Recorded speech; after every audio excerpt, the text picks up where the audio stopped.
Bem, pessoal, retornando o capítulo de trabalho e energia, agora falar um pouco de forças conservativas e forças não conservativas. Então, como exemplo de uma força conservativa, nós vamos citar o caso da força gravitacional, né? Então, você tem uma pessoa que caminha por três trajetórias diferentes, né? Uma subindo a montanha, outra passando pelo plano e outra descendo num vale, tá certo? E a gente conclui que o trabalho realizado pela força gravitacional é o mesmo para as três trajetórias, porque a força gravitacional é conservativa. Então, quando uma força é conservativa, ela, o trabalho realizado pela trajetória, ao longo de uma trajetória escolhida, só depende da posição final e da posição inicial.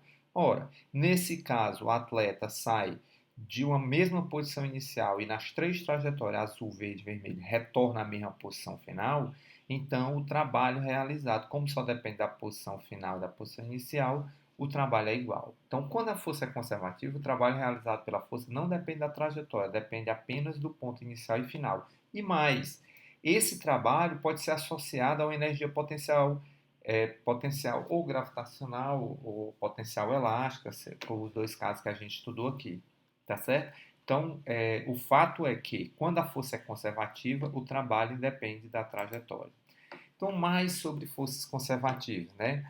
O trabalho é sempre reversível, ou seja, você pode tirar do trabalho, transformar em energia, depois de energia voltar, energia mecânica voltar a ser trabalho novamente.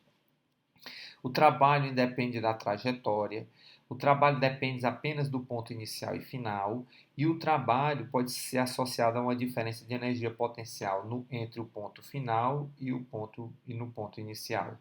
A energia mecânica permanece constante, e um exemplo de forças conservativas que a gente estudou é a força da mola e a força gravitacional. Já no caso das forças não conservativas, o trabalho é irreversível, o trabalho depende da trajetória, são forças denominadas dissipativas, e o trabalho não pode ser associado a uma energia potencial. A energia mecânica não permanece constante e um exemplo delas são força de atrito e resistência do ar. Ou seja, quando uma força é conservativa, o seu trabalho é sempre reversível. Quando uma força é não conservativa, o seu trabalho é irreversível. E as duas mais marcantes características é, no caso de força conservativa, o trabalho independe da trajetória. E no caso de força não conservativa, o trabalho depende da trajetória que você escolheu, certo? Então aqui eu tenho um exemplo de, de uma força que depende na forma de CX, depende da direção X e sempre aponta na direção J. É uma força do tipo CXJ, que atua sobre um elétron que percorre uma trajetória fechada. Aí nós vamos circular, o elétron percorre da trajetória do ponto 00 ao ponto L0, depois vai para LL, depois 0L, depois volta para o ponto 00, certo?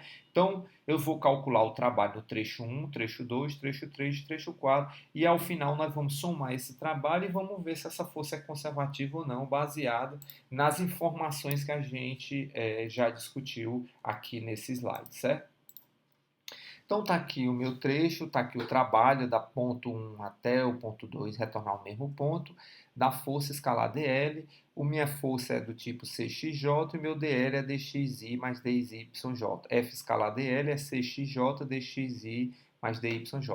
Então a gente vai vendo que o trabalho é o trabalho em cada um desses trechos, né? Trabalho no trecho 1, trecho 2, trecho 3 e trecho 4. E aí a gente tem que ver que o DL, ele está aqui, por exemplo, no trecho 1, o DL é só DX, o DY não muda, é constante, então DY é zero. No trecho 2, o DL é só DY, porque o X é sempre igual a L, né? No trecho 3, o dy é constante, é zero, não tem variação em y e só tem variação ao longo de x. E no trecho 4 só tem variação em y, não tem variação em x. Então, com base nessas informações, eu escrevo cada um dos produtos escalar. Né? A força é do tipo CXJ. No trecho 1, eu só tenho variação ao longo de dx, então é dxi. No trecho 2, a força, o deslocamento é só na direção YJ. No trecho 3 é CX, só tem variação em DX. E no trecho 4 só tem variação em DY. Note que Quando você fizer o produto escalar, essa integral 1 aqui é j escala i, dá zero. A integral 3, j escala i, dá zero. A integral 2, ela é j escala j, dá cl dy. E a integral 4, como você está fazendo o caminho ao longo da força, cujo x é igual a zero, como a força depende de x, né? O x é zero, a força é zero. Então, aqui a força é zero, essa integral dá zero. Então, a única integral que sobrevive é a do trecho 2, que é dado por CL, né? O x é igual a L, né? Você está integrando y com o x constante, né? Então, eu integro CL, integral de 0 a y, de dy, né? O y vai de 0 até L, dá CLI, variando de 0 a L, dá CL2. Ou seja, como você saiu do ponto inicial e voltou para um ponto final, que é o mesmo, se a força fosse conservativa, o trabalho teria que ser igual a zero, porque o trabalho só depende do ponto inicial e ponto final. A energia potencial no ponto inicial igual à energia potencial no ponto final, a diferença delas teria que ser zero. Nesse caso, o trabalho deu diferente de zero. Então, quando a força é não conservativa, o trabalho realizado pela força depende da trajetória e não depende apenas dos pontos iniciais e finais, né? O trabalho depende apenas do ponto inicial e final, no caso de forças conservativas. No caso de forças não conservativas, não. O trabalho depende da trajetória e não depende dos pontos inicial e final. Então, com uma conclusão geral, o que é que a gente tem? Conservação da energia, caso geral. O que eu tenho? Tenho uma equação de conservação, né? Energia cinética no ponto 1, potencial no ponto 1, mais o trabalho outro. Esse trabalho é o trabalho das forças não conservativas, né? Porque qualquer outra força conservativa, eu posso associar ela a uma energia potencial, né? No caso aqui, o U1 e o U2 seria, se você tivesse energia potencial, força gravitacional e força elástica, você poderia associar uma energia potencial aos dois, a MGY e um meio de Kx, então estaria embutido nesses dois termos de energia, tá certo? E o trabalho outra seria simplesmente o trabalho das forças conservativas, né? O trabalho outra, ele pode ser associado à variação da energia interna do sistema, né? A variação da energia interna do sistema é exatamente igual ao módulo do trabalho realizado pela força de atrito. Quando a gente estudar a termodinâmica, a gente vai ficar muito claro que essa energia interna vem de várias fontes, né? Então, o que a gente pode escrever para uma lei geral de conservação da energia, né? Que é K1 mais U1 menos W da energia interna mais K2 mais U2, é que a variação desses termos dá igual a zero. Então, nesse caso, eu tenho tudo incluso, né? Variação da energia cinética, variação da energia potencial e variação da energia interna do meu sistema igual a zero. Ou seja, o princípio de conservação da energia, ele vale em qualquer situação, tá certo? Em qualquer situação, a energia se conserva. Agora, o que é fato é que, no caso de forças conservativas, você tem que a energia mecânica se conserva. É sempre uma constante, tá certo? Mas no caso do princípio geral, a energia como um toda tem que se conservar. Ou seja, energia não se perde, ela se transforma. Aqui nesse caso, eu estou apenas transformando energia, né? Trabalho outro, que são trabalho de forças não conservativas, está virando energia interna do seu sistema. Aqui, para finalizar, a gente pode associar sempre uma energia potencial a uma força do tipo conservativa, né? Então, aqui no caso, eu tenho uma força de uma mola, né, que é do tipo menos Kx, tá? Que é a equação dela, certo? E eu posso dizer que essa força é exatamente igual à derivada de uma energia, menos a energia potencial com relação à posição. Ou seja, a força sempre vai estar orientada na direção da mínima variação da minha energia potencial, tá certo? Então tá aqui a minha força do tipo Kx e associada a essa força do tipo menos Kx, eu tenho uma energia potencial que é um meio de Kx2. Se você pegar essa equação e derivar isso aqui, derivar du dx, aplicar aqui, ó, esse 2 vai embora, fica Kx com menos, fica menos Kx, tá certo? Então, a força, cada componente da força, Fx, Fy, pode ser associada a uma derivada, no caso aqui parcial, né? Que quando você estudar cálculo 3, vocês vão ver as derivadas parciais.